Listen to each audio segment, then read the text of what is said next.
and welcome to the Awanachi Conversation podcast. This is a podcast that is out here if you're looking for inspiration, if you're looking for empowerment, and you're just looking for valuable insights on how you can live your best life. I'm your host, Mpunga Chipepo-Simukwai, and today we have an exciting and very informative session. And because I say so, because our guest today is Mr. Rommie Mwila, and we're going to be talking about all things nutrition, all things diet. What do you need to do if you need to lose weight quickly? What do you need to do if you need to sustain your weight loss? To help us unravel the myths, trends, and truths about nutrition, we are thrilled, like I've said, to have Mr. Rommie Mwila, who's an experienced nutritionist, dietitian, who is currently working for Care for Business Medical Center here in Lusaka. He's got 16 years experience where he's worked with several organizations, including Munster District Health Office, Munster General Hospital, Zamstat's Dietetics. Whoa, dietetics. A new word. I'll make sure to get it right. And of course, the Nutrition Association of Zambia. He has earned, through his work, extensive work, gained him these key positions, that of President, University of Zambia, Food Science and Human Nutrition Association, Secretary, General Nutrition Association of Zambia, and then also President, Nutrition Association of Zambia. He's actually currently the president. So grab your cup of coffee, your juice, especially your water, as we delve into this conversation. Rommie, welcome to the Awanachi podcast. Thank you for having me here. I must say it's my first time being on a podcast. Yay! So it's really interesting. We're excited. We like people that come here and they're doing the podcast for the first time, because it means there's a lot to learn from each other. Oh yeah, of course. Yeah. Now, Rommie, you are a dietitian. You are a nutritionist. What inspired you to pursue a career in nutrition and dietitian? That's the funny part. I never really aspired to be a nutrition expert or a dietitian, because back in secondary, I used to take technical subjects. Oh, really? And my thinking was, okay, I'm going to be an engineer or something, And the time I was enrolling into college at the Natural Resources Development College, when my father asked me to say, okay, applications are open, so what would you like to study here? I was like, okay, I'll either do water engineering or agriculture engineering. Mm-hmm. Then he looked at me and just said, the way the world is moving, being the firstborn, nutrition has got a lot of market, So he had that influence in the beginning. Nutrition is something that I never even imagined to do. Yeah. But the moment he mentioned, I just said, okay, let me do a bit of research, because it didn't really impose it on me. Mm-hmm. But he just said, okay, since we stay within the college, you go and ask students and find out more about it. Mm-hmm. Do your research. So I met this lady who was by then in her third year, and she's a colleague in the profession at the moment. So I went to consult from her, and she said, okay, what is nutrition about? And she told me, nutrition is about, there's a lot of biology, a lot of chemistry. I said, okay, I've always liked biology and chemistry, so okay, I can give it a try. And the time I was being interviewed, I didn't really have an idea about the things I was responding to, because I just offered a prayer, God, I'm going for this interview. Help me do my best. Mm-hmm. Funny enough, I was asked questions and I responded in a way that I came to realize years later to say, these are the things that I spoke to. And one of the things that I was asked was, so Rommie, once you complete and you become a nutritionist, what change are you going to bring to Zambia? And what we do fast forward, and I look at myself and, okay, now I'm at the helm of the Nutrition Association of Zambia. I think I'm now living the dream I prophesized back then. So I didn't really think about doing nutrition, but it's something that came by the way. But then when I decided to upgrade, I had no doubts. I just said, I'm still going ahead and upgrading my nutrition field. And I think it's one field that I would like to upgrade all the way and just see how I can be of use to our country, Zambia. Okay, so how would you define nutrition? For me, nutrition is just food. Is there a scientific explanation to what nutrition is?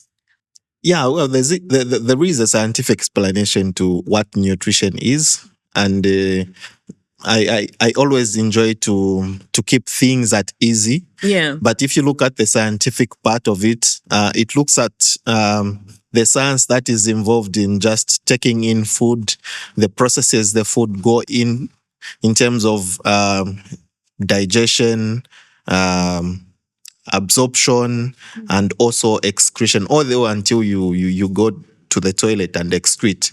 The entire process from food intake up to the toilet is all called nutrition. And when you think about nutrition, you need to think about just more than putting food in your mouth. You need to think about, what is this food going to do to me? How is it going to change my health? Yeah, so in a nutshell, nutrition is just a process that starts from what you eat and the processes the food would go through all the way up to when it's excreted. Now, Rommie, you are the president of the Nutrition Association of Zambia. What are some of the key initiatives you are championing, particularly around women's health?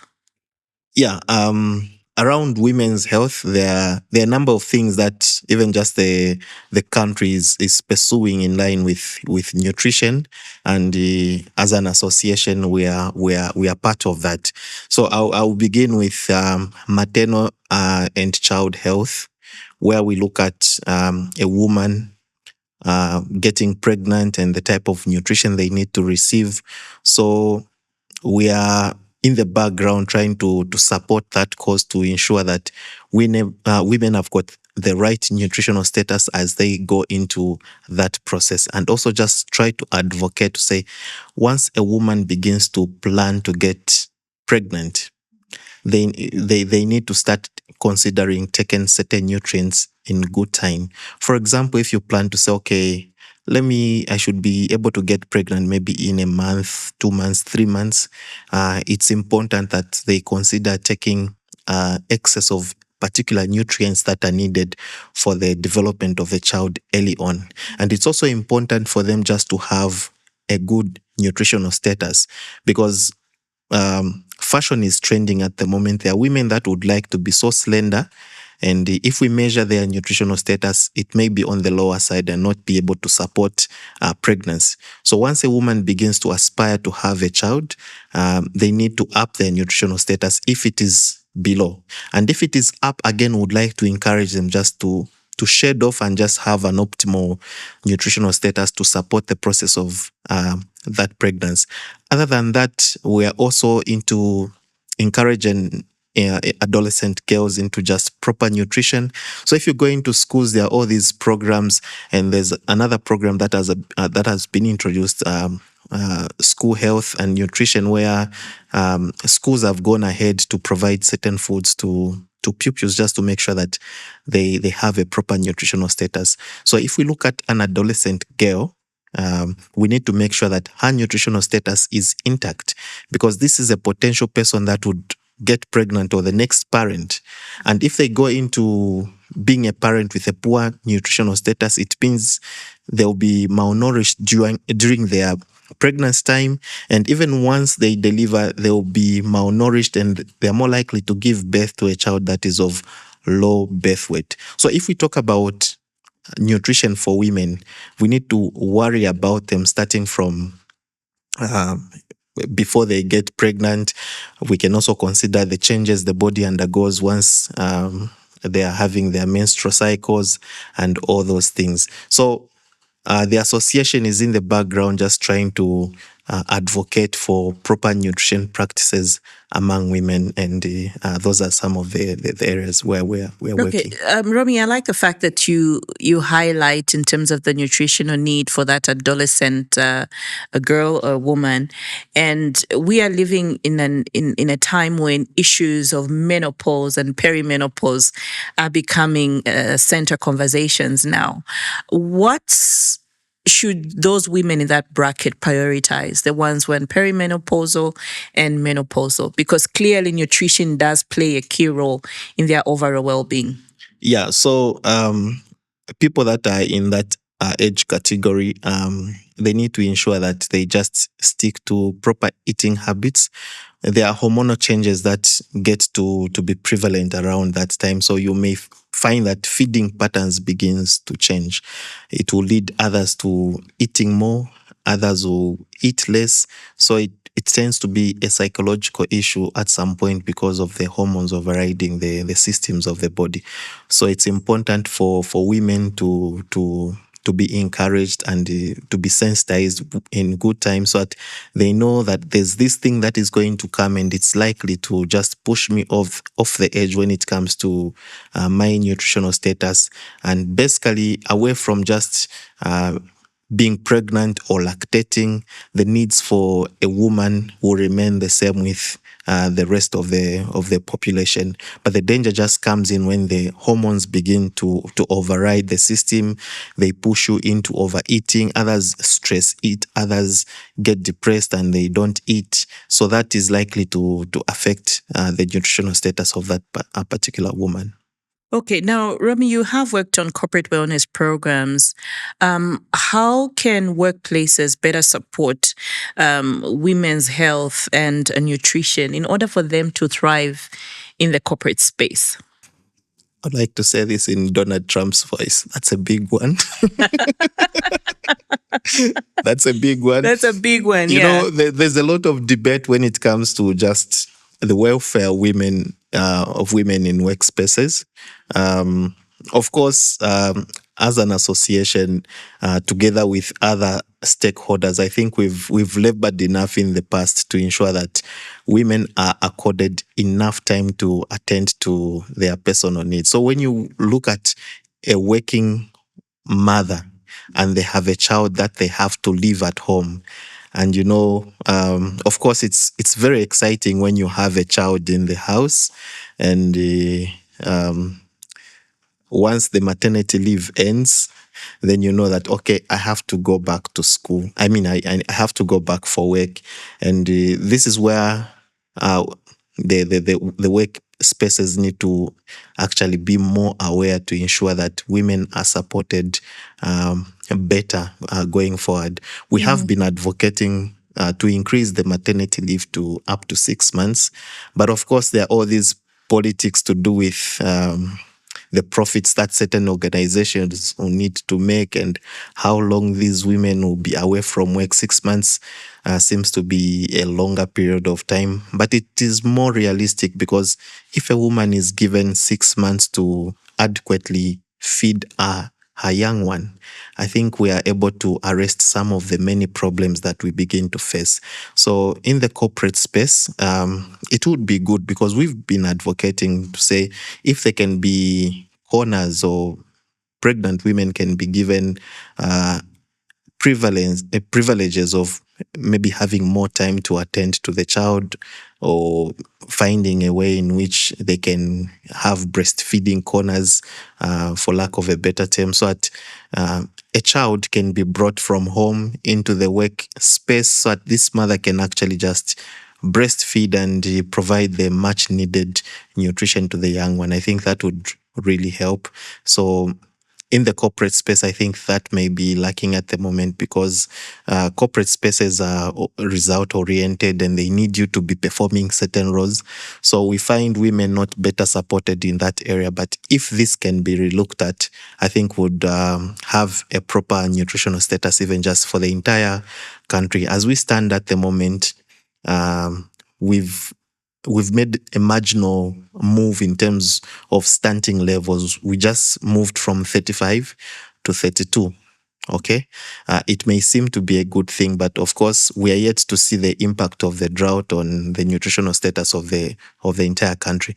But center at all this is a woman that takes care of this particular child. So if we are better able to support a woman by providing certain privileges, even when they have to return for work, I think it would provide a better working space because at the end of the day, women are forced to go for commercial feeding, and these are not realistic in this economy where now you have to start spending so much on buying formula for the baby, you have to feed the child, you have to go for work, all these expenses. So you find that at the end of the day, the child becomes vulnerable, and these are the children that contributes to the high stunting levels. And stunting affects the brain development of a child, and this child could be a girl child or a boy child. And once the brain development is disturbed, the stature is also involved in that process. So once that process is disturbed, it means as this child grows, as this girl child grows, you may find that there will be slow learners in school. And if a girl child is a slow learner, I don't even want to think about the other things that will come, because these are people that are at risk in our society. And, people will always try to take advantage of a vulnerable girl child. So if we start by putting things in place in our workspaces where we provide adequate support to a woman from pregnancy all the way up to after the maternity leave, providing that special corner where she needs to attend to this child, I think would have a better country in terms of our nutritional status. Thank you so much. So getting to the issue of weight loss, and I'll bring in this aspect, because as women, it's a non-fact. We struggle with weight loss. Big time. One moment you are losing 2 kilos, the very next moment you have 5 kilos back. And we've come to learn now that 80% of weight loss is through nutrition, through diet, through what we eat. And the 20% is really what comes from exercise. What are your thoughts around women and weight loss? What are some of the most sustainable strategies that we can apply as women to just have that sustained weight loss until we can hit our target weight? Yeah, this is another big one. And I would like to provoke minds out there. Mm-hmm. Women are so, for lack of a better term, let me make a disclaimer. They're so vulnerable, and they are so naive. Okay, when it comes to issues of diet, they become so desperate to just jump on anything that will be promoted. Okay, I've seen certain products that have been promoted, where they say once you drink this, you're going to have diarrhea, then that will translate into weight loss. Once you take this, you're going to feel like this. No, remove your carbs from your diet, and So we have done that. We've done it all. So we find a lot of women are doing the wrong things altogether. Yeah. But once you come into contact with a professional, it becomes very easy. I think the women that have helped in terms of weight loss, I think we've had a different approach to everything, because you can't run away from cultural foods. And cultural foods, these are foods that you've grown up eating. Can you imagine being told you can't eat shima? You can't eat shima anymore. No. And I keep on telling people, say, shima, you can eat even breakfast, lunch, supper. There's no problem. Yeah. Because other people be like, okay, I don't want to eat shima. I'll have bread for supper. I'll have rice for supper. But rice, bread, that's a carbohydrate. It's just the same as in shima. So it's all about knowing your portion sizes. And when it comes to weight-related issues, I like to emphasize on 4 points. The first one, there's need for you to get satisfied. So the diet that is going to be provided by a professional, it has to give you that satisfaction that you need. And where do we draw the satisfaction from? It's about changing your eating behavior, your eating patterns, and where are you drawing what type of food? Okay. So for example, predominantly we believe that shima is the food that makes us satisfied. And it holds the tummy. When you eat shima, you feel the tummy you are sorted for the day. Because from childhood, that's what we've been trained. Yeah. Okay? Our mind is tuned to just think only shima can hold the tummy. Okay? But right. We need to change the way we look at food, and it starts from switching from eating highly processed foods like breakfast mealie meal, white rice, all these processed foods. So if you look at the processing of these foods, they remove the bran, which contains a lot of fiber. And it's like the food has been partially digested.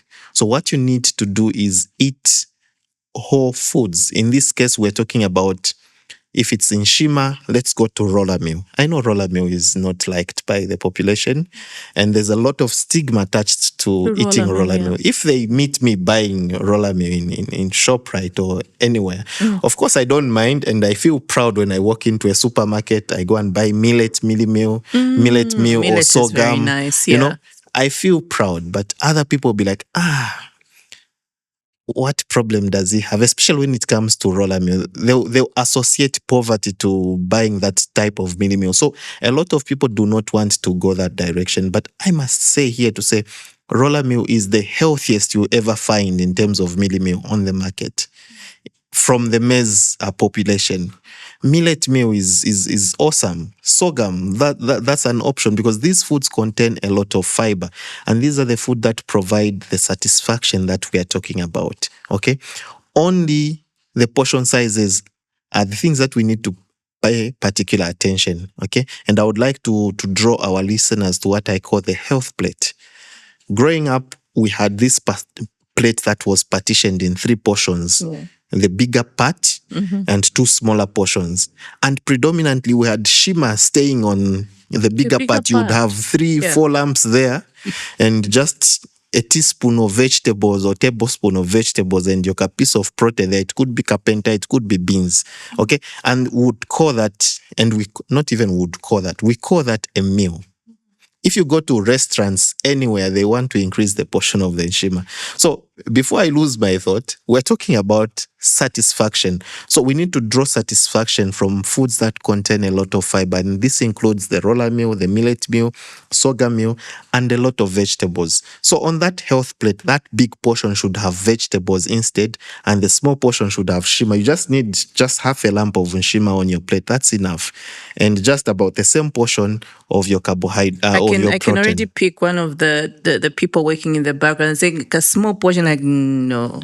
You know, I went to this hotel and I was giving them strict instructions to say, I eat very little Shima. Please give me a lot of vegetables. Yeah. And the chef had to come out and say, who is this person who is talking about eating very small Shima? Because they thought it was too small to be realistic. Yeah. But you see, you have to derive all this satisfaction that we're talking about from the vegetables, which provide a lot of fiber, and from the less processed foods, like the examples that I've given. Again, the second part, apart from satisfaction, is the need to have variety in your food. Many women get to be so monotonous when it comes to dietary options. They just choose one specific area. They cut off all these foods and they'll just follow one direction. And they are culprits when it comes to the keto diet, the bunting diets. I don't know if I should mention here, I was kicked out of the bunting bunting group. Yeah, I was kicked out because I didn't agree. I liked their approach, and I must mention, I like their approach, but I don't like the fact that they are promoting elimination of carbohydrate and promoting consumption of fat. It doesn't matter whether it's coming from plant-based, fat is needed in small amounts. So because of that, I was trying to correct everything, and they kicked me out of that group. But we see a lot of women that would go into keto diet, paleo diet, bunting. They'll do that for 1 month. But these diets are very frustrating because you've moved away from the way you've known food to be. And this is what I would like to encourage women to say. You don't need to think outside what you've known as food. Look at the same food, but just change the mindset. How do I eat this? So you need that variety in your diet. Okay? Then you also need to have moderation and balance. Once you go on a diet, it doesn't mean you can't enjoy ice cream, you can't enjoy shawarma, or you can't enjoy a pizza. It's about how you are eating that particular food. For people that have bought pizza for, I even apologize when delivering to say, okay, I'm sorry, I couldn't get the biggest one because I'm very much aware about health needs, so I got the small one. But I still got your pizza. So all you need is just a slice or two and you're good. try to couple that with fruits and vegetables just to make sure that you derive your satisfaction. So when we look at diet, we don't need to look at it to be so restrictive, but we need to enjoy. Once in a while, enjoy the wrong things. If you get to drink a soda that is high in sugars, I'm not sure if I'm allowed to mention brands here. No, don't mention So brands. We don't want to get in trouble. we have these sodas. When you look at the bottle, others are even promising, they've got very nice names that mimic to say this is something that is coming from the actual fruit. But if you look at the ingredients, these are just additions just to make it seem like it is what it is being purported to be. But these are sugars that are added. In most of these 250, 500 meals, you find there are about 30 spoons or 36, is it 13 spoons of sugar? Sorry, there are about 13 spoons of sugar in a 500 ml bottle, and others would take that morning and afternoon. And this is too much calorie for a person. So you find that you consume one bottle in the morning and one bottle in the afternoon, you've already met half of your needs per day, and you've not even gotten satisfied because you still need to eat your nshima or whichever food you're going to eat. So if you've met half by just consuming a drink, what about when you fuse in bread or nshima? You would have gone way ahead, and this is what is contributing to a lot of weight gain amongst the women out there. And you see this by how much fat is just accumulating around the abdomen. So when it comes to eating habits, I think women have been so desperate and they've embarked on the wrong diet plans. Once you just follow the health plate, half a lump of shima with that amount of vegetables, not a teaspoon. I'm talking about up to 2 cups of vegetables on your plate, and always aim to finish the vegetables first before you finish your nshima. You know, the way we usually grab our nshima, we get a big portion and get a little vegetables, because growing up we've been told osashinka ndio or wishinko mnani, you know. So we've grown up being mindful to say, I only need to eat more nshima to get satisfied and less of the vegetables and the protein. You see that? So that should change. We need to eat more of the relish, especially the vegetables. Always aim to finish the vegetables. Trust me, by the time you're done consuming your vegetables on that plate, as you come to summarizing the rest of the things on the plate, your body would have registered satisfaction and you will not need to add more. And high fiber will keep you full for a longer period of time, and you will not need to embark on eating other things. When you feel hungry, it's important to snack on healthy foods. Okay, this includes us buying, it could be a cup of maize, popcorns, a handful of nuts or berries or a fruit. So it's as easy as that. So instead of investing so much of maybe that 15 kwacha that you could have used on buying a drink, buy an apple on the street or in a supermarket and eat. That has got more benefits towards your health living than what a drink is going to provide.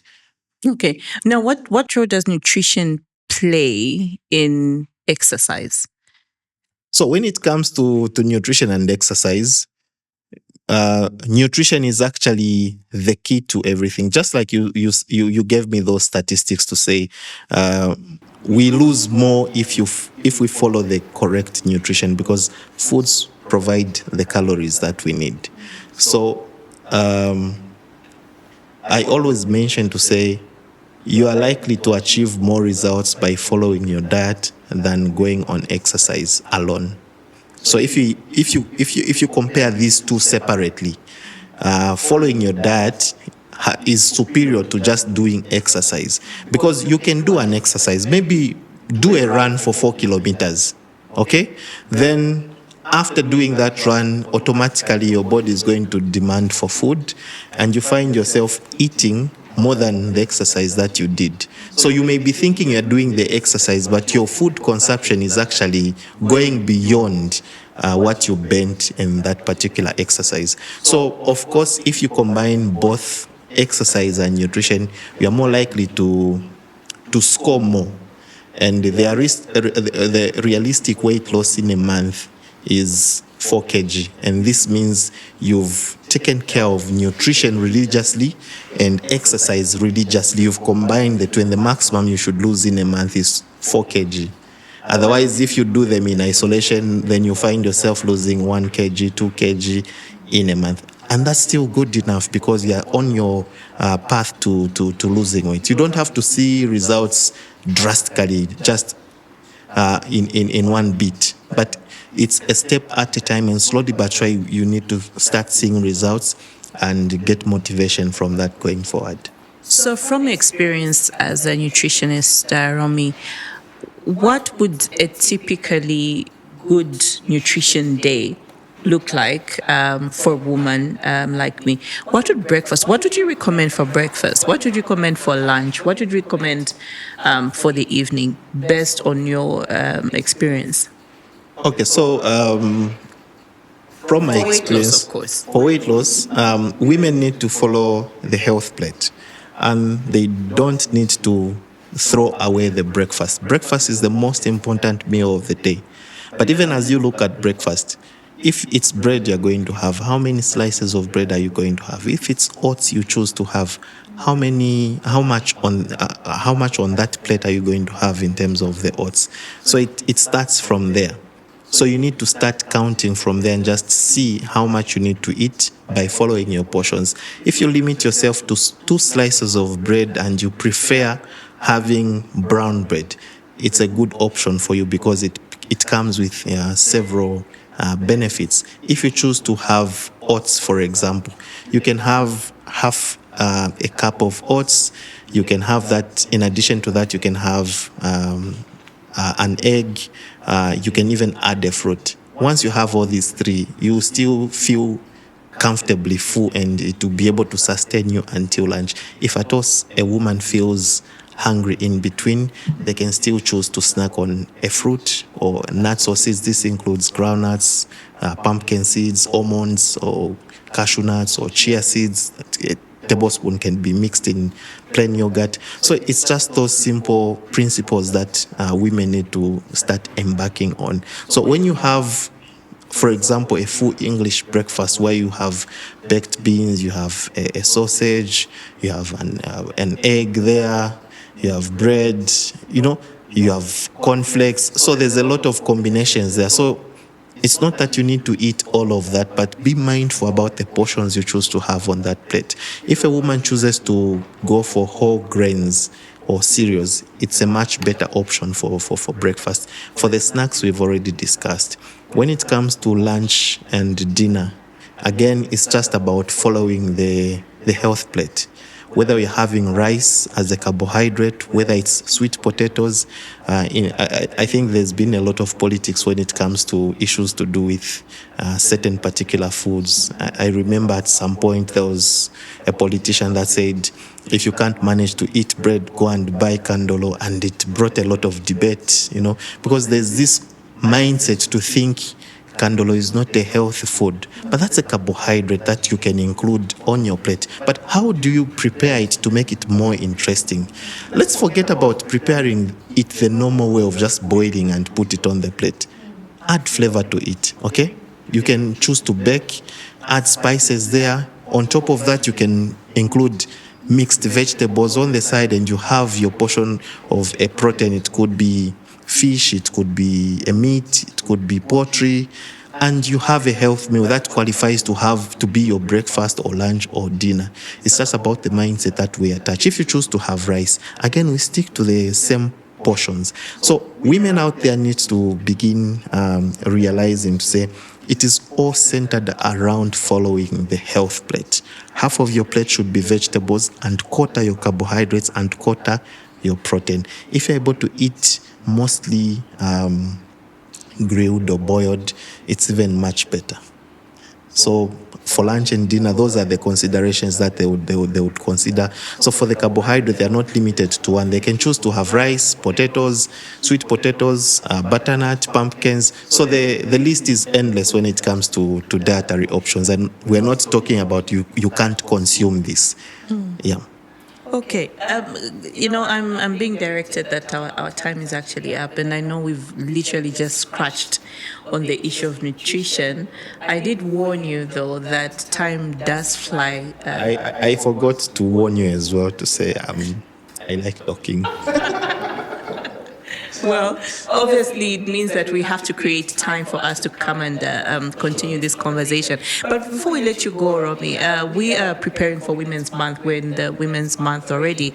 Could you just share with us, one woman that has been that has had an immense impact on your journey, whether it's in nutrition, in any aspect of your life, and what inspires you about that woman? Um, that's a tricky one, and especially that a lot of them may be watching and hoping to say, hopefully it's me, hopefully it's me. But I would like to I would like to zero in on I think two women that have impacted my life in terms of my professional life as a dietitian. The first one, they are not famous people, I must say. The first one is Beatrice Kawana. She's a dietitian by profession, but because one of or two things, she found herself not really practicing as a dietitian. So she's in the nutrition space still, but not actively providing advice. She's the one that challenged me to say, Rommie, I want you to be the best dietitian Zambia's ever had. So I took that as a challenge, and every time I try to practice my nutrition, and I think about, okay, how can I serve Zambia better? And these are small things that actually made me realize to say, when I was being interviewed before I got into college, I was being asked what contribution would I bring to Zambia once I graduate. So this is something that has just cemented in terms of her contribution, and she keeps on coming into me and just advising me. It's okay, do this. At times she's given me people that I need to have this person and all that. So she's been very instrumental in terms of my professional growth as a woman. And the second one that I would like to mention, and I would be doing a lot of disservice if I don't mention her name, Fatima Abdullah. She's Australian, and she's a dietitian that was not even Zambian or has never grown up in Zambia. But because of her passion for nutrition, she chose to come and provide a service to Zambia. She was at the University of Zambia as a lecturer, but she found that space to be boring. So she went into the corporate space, and she opened a company called Eat Smart, where I worked as a consultant for 3 years. And she helped me see nutrition from a different, using a different lens, and riding on the experience that she has.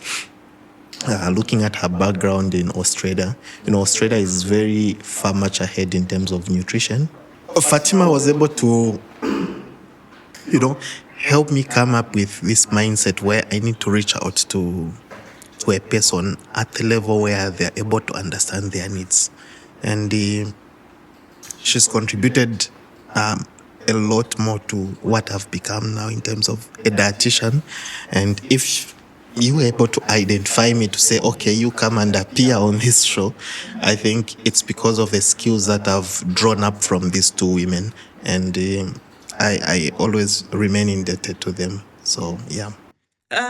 So as we are winding down, like I mentioned, we're in Women's Month, and the theme for this Women's Month is accelerating action. And obviously, you're accelerating action in the sense that you're providing information on nutrition. Probably before we let you go, what would be your final words of encouragement, to our women that are watching this podcast around nutrition? Um, when it comes to nutrition, I would like to encourage women to not think outside the box when it comes to their health needs. Um, of course, there's this fashion that is trending, and there are all these fad diets that are on the market. But fad diets are too good to be true. The realistic weight loss that you can have in a month is up to 4 kg, then you should have done extremely well to achieve that feat. So women should take time to consult and not to be naive when it comes to their nutritional needs, because these are people that are key to the running of the country, whether we like it or not. And I always mention to say a woman was given a lot of characteristics which are far much better than a man. So if we do not take care of the needs of a woman in terms of their nutritional needs in workspaces and all these areas when it comes to their dietary needs, I think would be doing a lot of disservice to our country and to the world in particular. So I would like to encourage women out there who have different needs when it comes to nutrition to take time to visit an expert. There are a lot of people that will claim this works, this does that, but once you get it from an expert, it becomes different because they'll help you navigate through your needs just using the foods that you've known as food from the time you were born up to where you are, even when you go into old age. Yeah. Thank you so much, Mr. Rommie Mwila, Thank you for so making much. your first podcast appearance on the Awanachi Conversations. Thank you. We're truly grateful. This has been a very informative conversation. And I know for myself and anybody who's going to watch this podcast, they have a lot more to learn. And like we've been saying, please don't turn us down when we call on you again to say, can we pick up the conversation? I'd like us to talk about issues around obesity in children, obesity in women, obesity in families. How can we become healthier families? Because we do know that families are the basis of any society. So we look forward to hosting you, not in the not too distant future, to just come and expand on the conversation we've had today. So thank you so much for coming. You're most welcome. And I always say I'm just a text away. Okay. Every opportunity to speak about nutrition, I take it with both hands. Absolutely. That's the way to go. Well, there you have it. I've been talking to Mr. Rommie Mwila. People sometimes say Remy, but he's Mr. Rommie Mwila, a nutrition, a dietitian who was just exploring and giving us insights on what nutrition should be for us as women, for us as families. Simply explained in ways that even any young person or an adult will be able to understand and appreciate. So do make a date with us at our next podcast. We continue to feature different men that are coming to the conversation because, like we say, we have previously only hosted women, but we are bringing men to the table to show us their support, particularly as we prepare for Women's Month. So I've been your host, Mpunga Chipepo-Simukwai. Do join me next week for another yet interesting podcast. It's goodbye and God bless you.